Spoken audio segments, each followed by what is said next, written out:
Maintenant, quand ils répètent comme un mantra, nous soutiendrons l'Ukraine aussi longtemps qu'il le faudra. Je suis curieux.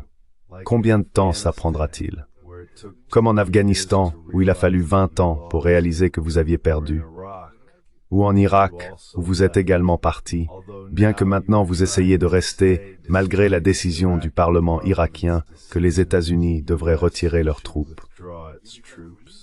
Ou comme en Libye, où l'État s'est effondré, et maintenant tout le monde essaie de le reconstituer. Un monde multipolaire est une réalité. Ce n'est pas quelque chose que quelqu'un a inventé. It's not something someone invented.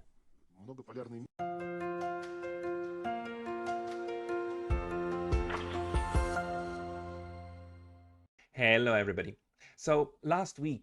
Bonjour à tous. La semaine dernière, je vous ai montré le discours que Sergueï Lavrov a prononcé aux Nations Unies le 16 juillet. Vous pouvez le regarder ici, si vous ne l'avez pas encore vu. Juste après ce discours, il a également donné une conférence de presse au siège de l'ONU, où il a abordé de nombreux sujets importants, y compris la position de la Russie sur les négociations de paix avec l'Ukraine et la situation à Gaza. La conférence de presse complète est liée dans la description.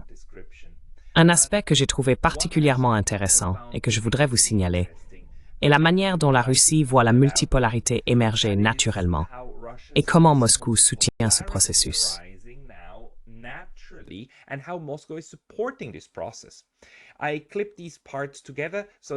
J'ai assemblé ces parties pour que vous puissiez avoir une idée de ce à quoi vous attendre de la Russie dans ce processus multilatéral et organique. Je donnerai quelques commentaires supplémentaires après les vidéos, mais écoutez d'abord. Monsieur le ministre, je représente la télévision chinoise. Le 28 mai, le président américain Biden a déclaré dans une interview que l'économie chinoise est au bord de l'effondrement. À votre avis, quels sont les résultats de la performance de l'économie chinoise? Pourriez-vous expliquer pourquoi une économie qui, selon Biden, est au bord de l'effondrement est qualifiée de facteur décisif par l'OTAN dans le conflit ukrainien? Comment une économie au bord de l'effondrement peut-elle devenir un facteur décisif contribuant au conflit, comme indiqué dans le communiqué de l'OTAN concernant la Chine? As stated in NATO's communiqué regarding China. Что это способствует конфликту. Как это заявление соотносится с реальностью? Китайская экономика. How does this statement relate to reality? Comment cette déclaration se rapporte-t-elle à la réalité? L'économie chinoise se développe puissamment et rapidement. Oui, des tentatives sont faites pour l'arrêter. Récemment, lorsque le président Xi Jinping était en France, il n'était pas seulement en pourparlers avec Macron, mais aussi avec Ursula von der Leyen. Les représentants de l'Union européenne ont déclaré publiquement après ces négociations qu'ils exigeaient que la Chine réduise la production de biens de haute technologie parce que l'Occident a perdu sa compétitivité. Comment cela s'aligne-t-il avec les principes d'un marché libre et d'une concurrence loyale? L'Occident veut ralentir l'économie chinoise. En plus des demandes d'arrêter de produire beaucoup de produits bon marché et de haute qualité, des sanctions sont appliquées pour ralentir le développement technologique de la Chine dans d'autres secteurs de l'économie. Mais il ne devrait y avoir aucun doute. But there should be no doubt. Но никаких сомнений быть не должно. Чем больше будет рестрикций, которые полностью дискредитируют. Plus les restrictions discréditent complètement le modèle de mondialisation et d'unité de l'économie mondiale promu par l'Occident, plus les pays contre lesquels ces sanctions sont appliquées travailleront activement et efficacement à créer leurs propres technologies et produits. Cela inclut bien sûr la République populaire de Chine, la Fédération de Russie et bien d'autres. En ce qui concerne la Chine, il est intéressant que j'ai lu une déclaration, je ne me souviens plus exactement maintenant, mais je pense qu'elle a été faite par Stoltenberg. Il commentait les exercices militaires qui ont eu lieu entre la Chine et la Biélorussie sur le territoire biélorusse. China and Belarus on Belarusian territory. Между Китаем и Белоруссией на белорусской территории. И он серьезно, с таким пафосом... And he seriously, with such pathos, et il a sérieusement, avec un tel pathos, déclaré que c'est une affaire dangereuse parce que la Chine s'approche de l'OTAN. Mais le fait est que les Américains se sont approchés de la Chine il y a longtemps. Ils entourent la Chine et la Russie aussi, avec tout cela se passant à nos frontières, avec des structures de blocs comme AUKUS, les États-Unis, le Japon et la Corée. Les États-Unis et la Corée du Sud concluent des accords sur la politique nucléaire conjointe et bien plus encore. Ils essayent de diviser la région et d'attirer certains pays dans leurs rangs, dans les rangs de ces structures de blocs fermés. L'OTAN elle-même a décidé d'avancer l'infrastructure de ce bloc dans la région Indo-Pacifique et des mesures pratiques sont déjà prises. Stoltenberg a déclaré en réponse à la question « Comment se fait-il que vous vous soyez toujours appelé une alliance défensive, une alliance pour la protection des territoires des pays membres ?» Il dit « Oui, nous restons une alliance défensive, mais il y a des menaces pour notre alliance. » But there are threats to our alliance. Альянсом, но угрозы для нашего альянса теперь глобальные, поэтому мы должны идти в Индо-Тихоокеанский. Now it is global, so we must go to the Indo. Maintenant, c'est mondial. Donc nous devons aller dans la région Indo-Pacifique. Mais je pense que la nature agressive et injuste d'une telle position est claire pour tout le monde.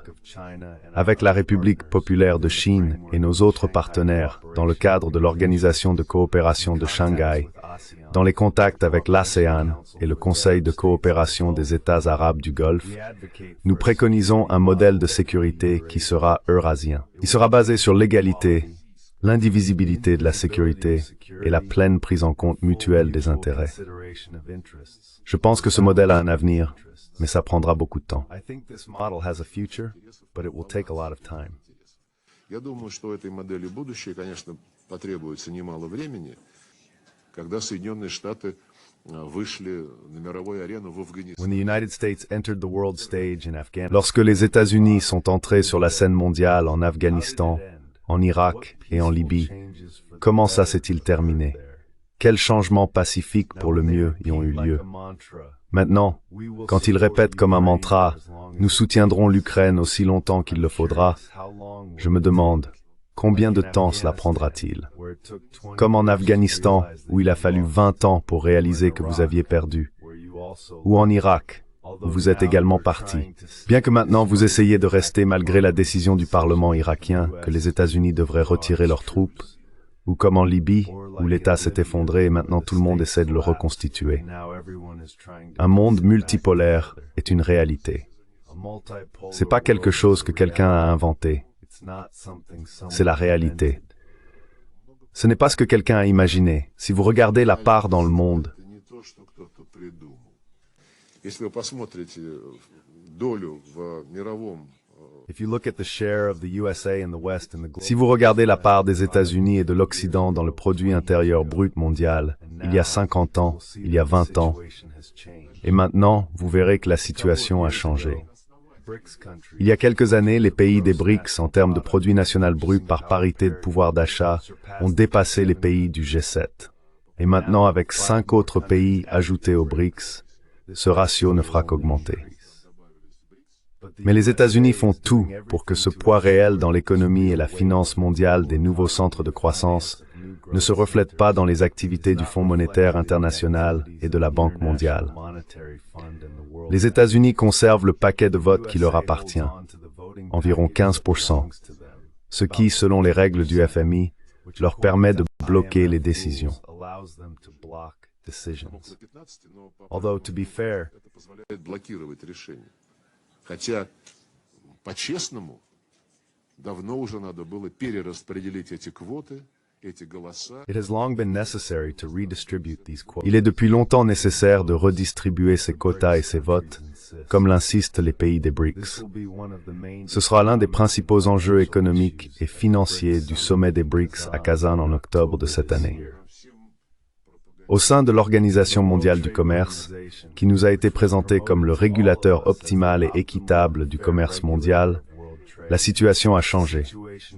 Dès que la Chine a commencé à surpasser les États-Unis dans la compétition, développant son économie sur les principes de la mondialisation inventés par les Américains et proposés à tous, les États-Unis ont commencé à agir. La Chine a commencé à les surpasser sur leur propre terrain économique. Les États-Unis ont simplement fermé l'organe de règlement des différends de l'Organisation mondiale du commerce. Des astuces techniques ont été utilisées, et maintenant, il n'y a plus de quorum. Depuis de nombreuses années, toutes les plaintes que la Chine a légitimement adressées à la politique protectionniste des États-Unis sont restées en suspens. Par conséquent, la réforme de l'Organisation mondiale du commerce est à l'ordre du jour des BRICS. Протекционистскую политику США направил, лежат без движения. Поэтому и реформа Всемирной торговой организации стоит на повестке дня БРИКС. Therefore, the reform of the World Trade Organization is on the BRICS agenda. We will strive for this, and these topics are all... Nous nous efforcerons d'atteindre cet objectif, et ces sujets sont déjà, et bien sûr seront, parmi les principaux au sommet du G20 à Rio de Janeiro.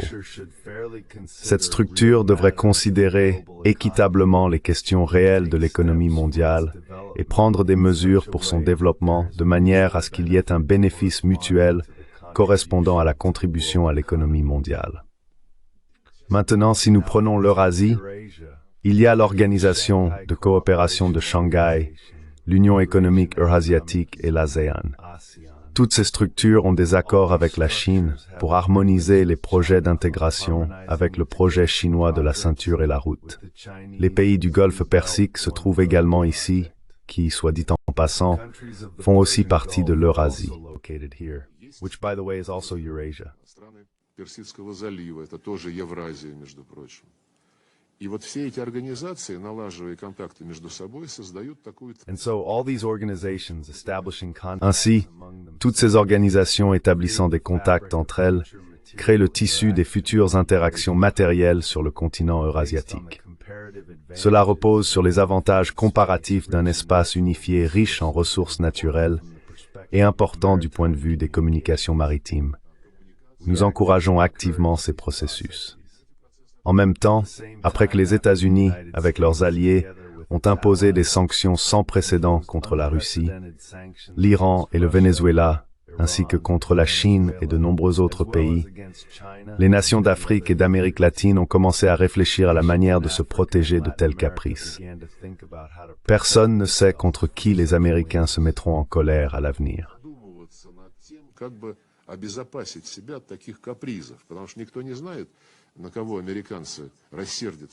Because no one knows who the Americans will get angry with in the future. For example, at last year's G20 summit. Par exemple, lors du sommet du G20 de l'année dernière, le président Lula a activement promu l'idée de créer des plateformes de paiement alternatives et des mécanismes de règlement au sein des BRICS. Cela est géré par les ministres des Finances et les gouverneurs des banques centrales des BRICS. Des recommandations seront préparées pour le sommet. D'ailleurs, le président Lula a également suggéré d'envisager la transition vers une monnaie commune au sein de la CELAC. Tout le monde essaye de se protéger. Récemment, l'Arabie saoudite a déclaré que dans une situation où les États-Unis et tout l'Occident collectif veulent geler l'argent russe, ils réfléchiront à comment être moins dépendants du dollar. Le processus de dédollarisation est en cours et il ne peut pas être arrêté. D'ailleurs, Donald Trump a été mentionné aujourd'hui. Il a dit que c'est suicidaire pour les États-Unis.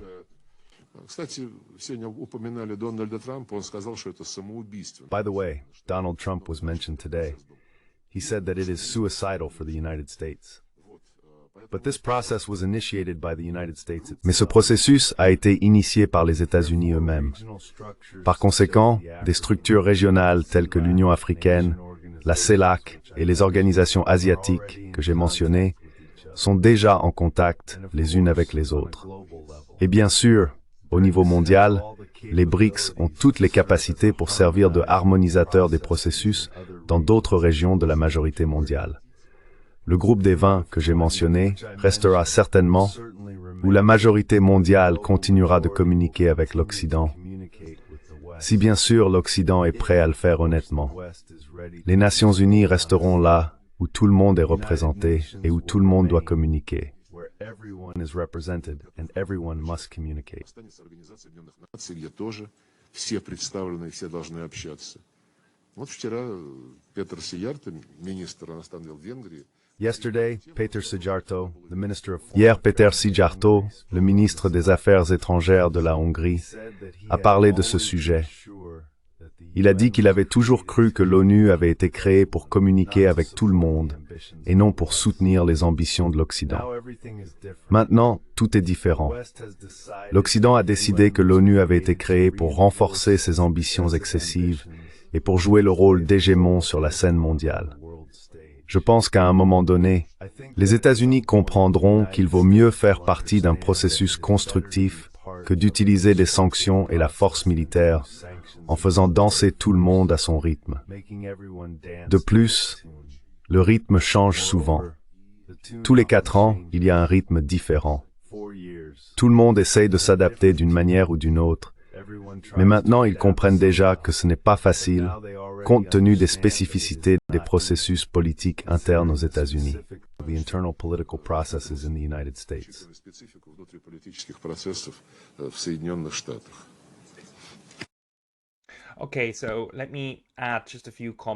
D'accord. Permettez-moi d'ajouter quelques commentaires, d'abord sur le contenu, puis sur la forme de ce que nous venons de voir. Tout d'abord, je pense qu'il est assez remarquable que dans l'ensemble, M. Lavrov, tout comme M. Poutine avant lui, considère ce qui se passe actuellement avec cette poussée vers la multipolarité comme un processus. Il le voit avant tout comme un processus et non comme un objectif final. Ce n'est pas le cas que nous atteignions finalement la multipolarité. Nous sommes déjà dans un système multipolaire et tout ce qui va venir émergera de ce processus que nous voyons se dérouler sous nos yeux.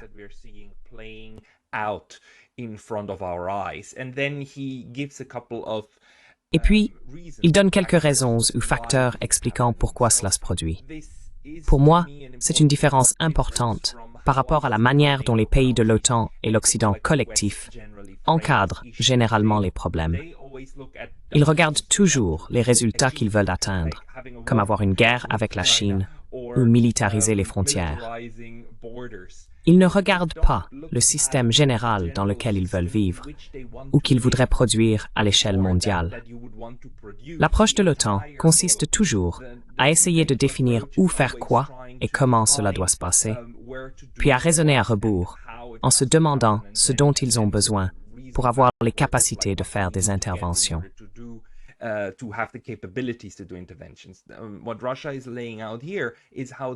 que la Russie expose ici, c'est comment elle voit le développement du système.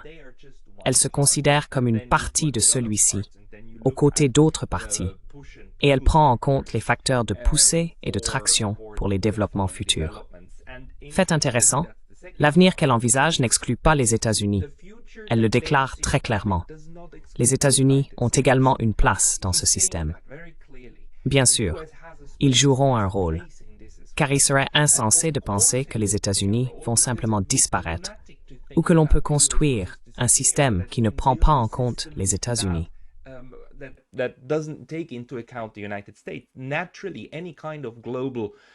Naturellement, tout type d'ordre mondial qui se développera inclura les États-Unis, parce que c'est un pays si puissant.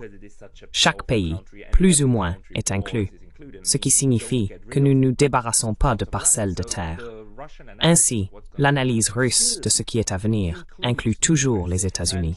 La question pour les pays du Sud global est de savoir comment gérer cette transition, de manière à ce que les États-Unis deviennent coopératifs et collaboratifs dans ce nouvel environnement, sans que des guerres n'éclatent tout le temps. Je pense que c'est ce qui leur traverse l'esprit. Le troisième point est qu'ils considèrent clairement les actions des États-Unis et de l'OTAN comme secondaires. Nous savons que l'OTAN est essentiellement une extension de la politique étrangère des États-Unis, n'est-ce pas?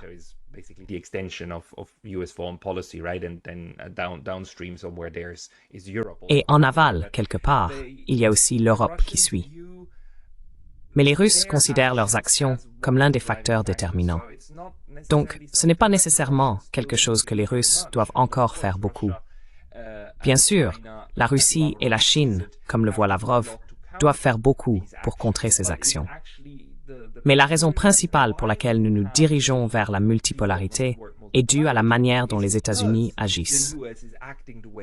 C'est parce que l'OTAN essaie de s'imposer dans d'autres régions.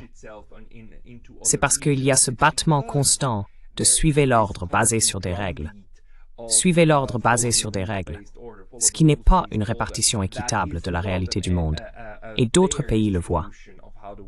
World is, and other countries see that, and hence you've got a counter reaction, and he views that as a natural counter reaction. Et donc, vous avez une contre-réaction. Il considère cela comme une contre-réaction naturelle, dont la Russie fait partie. Mais ce n'est pas le seul participant. Dans l'ensemble, je pense que les Russes sont relativement détendus à ce sujet, parce qu'ils comprennent que la multipolarité n'est pas quelque chose qu'ils doivent forcer. C'est quelque chose qui va venir naturellement tant qu'ils jouent un rôle constructif. Ils peuvent faciliter la transition vers cet avenir où le pouvoir sera plus distribué, bien qu'il le soit déjà. C'est une partie très importante. L'idée ici est que la Russie se voit comme une partie de ce processus global. Part of this process where that Russia sees itself as one part of this whole thing. And then the fourth point really is also this unequal nature. Et puis, le quatrième point est la nature inégale du système défendu par les États-Unis. Cela se rattache au point précédent. La contre-réaction que nous observons n'est pas nécessairement dirigée contre Washington en tant que telle. Ce n'est certainement pas une contre-réaction contre toutes les valeurs prônées par l'Occident collectif, telles que la liberté et la démocratie. Ce n'est pas de cela qu'il s'agit. Le problème central, tel que le présente M. Lavrov, est le système d'ordre international, fondé sur des règles, qui n'est pas le droit international et qui n'est ni égal ni juste pour tous les États membres. Equal and fair to all the member states. It is, as Chas Freeman Comme l'a expliqué Chas Freeman dans une brillante conférence récemment, l'ordre international fondé sur des règles est essentiellement le principe de la primauté du droit. Vous utilisez la loi pour obliger tout le monde à la suivre, en répétant sans cesse que la loi est ce qu'elle est et doit être respectée. Cependant, seuls les groupes ciblés sont tenus de la suivre, tandis que d'autres groupes, y compris vous-même, en sont souvent exemptés. Les règles de ce système ne sont jamais énoncées ou écrites. Si elles l'étaient, vous risquez de devoir les suivre également. You would run the risk that you have to follow those as well, but you never actually write them down. You just claim that they're there. Vous affirmez simplement qu'ils sont là et désignez ensuite qui doit suivre ce qui est apparemment dit. Mais il y a des exemptions constantes pour vous-même et vos alliés, n'est-ce pas? C'est l'opposé de l'état de droit, où la loi est écrite. Nous avons le droit international, mais nous voyons à maintes reprises comment les États-Unis, l'Europe et l'OTAN enfreignent ces règles. C'est pourquoi ils ne les appellent pas leurs règles. Ils utilisent cela différemment. Ils ont une compréhension différenciée de qui doit suivre quel type de règles. Et c'est quelque chose que de nombreux autres pays à travers le monde, en particulier dans le Sud global, n'acceptent pas.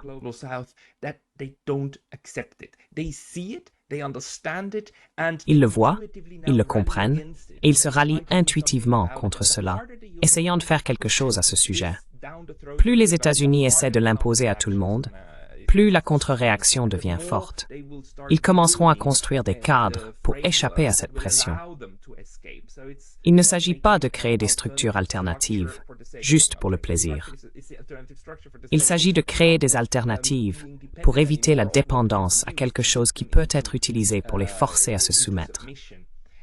En ce sens, un monde plus juste ne signifie pas nécessairement que tous les problèmes sont résolus. Cela signifie un monde où les règles sont plus clairement définies et où le pouvoir de décision est plus réparti.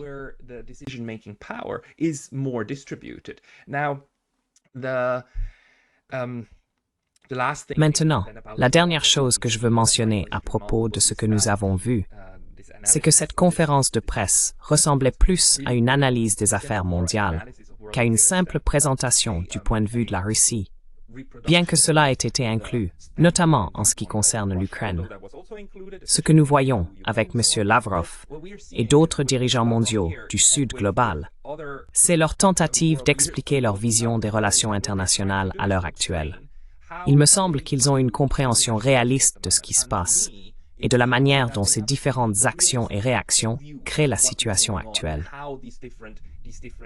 En revanche, ce que nous obtenons souvent de Washington et de Berlin est plus un monde de fantaisie. Ceux d'entre vous qui écoutent comprennent probablement ce que je veux dire.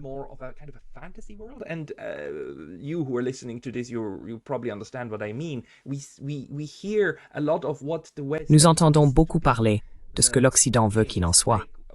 Par exemple, cela fait 2 ans que nous entendons que l'Ukraine gagne, l'Ukraine gagne, l'Ukraine gagne, la Russie perd, et que les Russes vont s'enfuir. Ils créent ce résultat qu'ils veulent voir se réaliser. Puis l'argumentation commence. En revanche, il me semble que les Russes s'efforcent vraiment d'analyser ce qui se passe réellement sur le terrain et dans différents endroits, puis de prendre des décisions en fonction de cela. Ils ne créent pas un monde imaginaire. En ce sens, je pense que leur analyse est plus appropriée. C'est là que les gens de l'Occident collectif, qui sont à l'intérieur de la bulle de l'Occident collectif, se mettent en colère contre nous et nous traitent de marionnettes de Poutine et nous accusent de répéter les points de vue russes. Ils ne disent généralement pas que nous répétons des mensonges russes parce qu'ils savent que toutes ces choses que M. Lavrov dit ne sont en fait pas des mensonges. Things that Mr. Lavrov says over there are actually not lies, they are actually facts. But a talking point is not the same as a lie. And Ce sont en fait des faits. Mais un argument n'est pas la même chose qu'un mensonge, et ils le savent. Ils n'aiment tout simplement pas quand cette contre-analyse des relations internationales est propagée. Ce qu'ils veulent, c'est que leur version de la réalité soit crue, intériorisée, puis mise en pratique, qu'ils le fassent sciemment ou non. Maintenant, Lavrov et ses collègues de Chine, de l'ASEAN et d'autres, ainsi que les personnes à qui je parle, bien que je ne parle jamais directement à Lavrov, qui ont des analyses similaires, comprennent que ce monde fantastique de l'Occident n'a rien à voir avec les réalités qu'ils voient. Ils apprennent des choses différentes de ce que l'Occident collectif croit devoir être appris. Collective West believes should be learned, and that's then where this friction starts. Et c'est là que commence cette friction, surtout avec les personnes endoctrinées dans la bulle. Elles commencent à accuser tout le monde de ne pas vivre dans la réalité parce qu'elles ne partagent pas leur réalité. Elles ne jugent pas les choses de la même manière.